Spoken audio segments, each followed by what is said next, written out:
भगवान शिव की पूजा लिंग और मूर्ति दोनों रूपों में की जाती है। लेकिन क्यों? हिंदू धर्म में मूर्ति के रूप में अधिकतर भगवान पूजे जाते हैं, लेकिन शिव के साथ ऐसा नहीं है। उनके लिंग की भी पूजा होती है। तो आइए पहले जान लेते हैं कि लिंग क्या है। लिंग शब्द का अर्थ तो आप सभी जानते ही होंगे।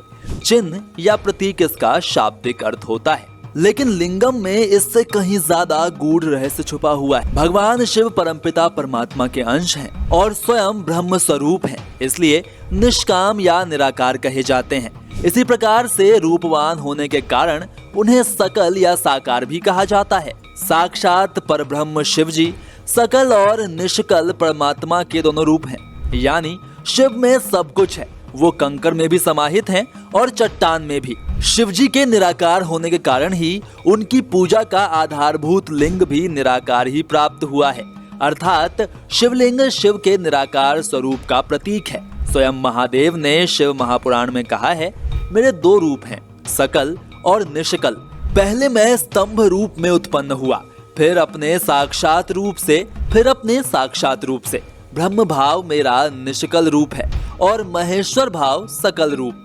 ये दोनों ही मेरे सिद्ध रूप हैं। पहले मेरी ब्रह्म रूपता का बोध कराने के लिए निष्काम लिंग प्रकट हुआ था, फिर अज्ञात ईश्वरत्व का साक्षात्कार कराने के निमित्त मैं साक्षात जगदीश्वर ही सकल रूप में तत्काल प्रकट हो गया। अतः मुझ में जो ईशात्व है उसे ही मेरा सकल रूप माना जाना चाहिए, तथा ये जो मेरा निष्कल स्तंभ लिंग या चिन्ह है वो मेरे ब्रह्म स्वरूप का बोध कराने वाला है। महाकवि तुलसीदास जी ने शिव रुद्राष्टकम की पहली पंक्ति में लिखा है, विभुम व्यापकम ब्रह्म वेदा स्वरूपम। और उसी शिव रूपी चेतना के लिए आगे लिखा है, निराकार ओंकार मूलम तुरीयम।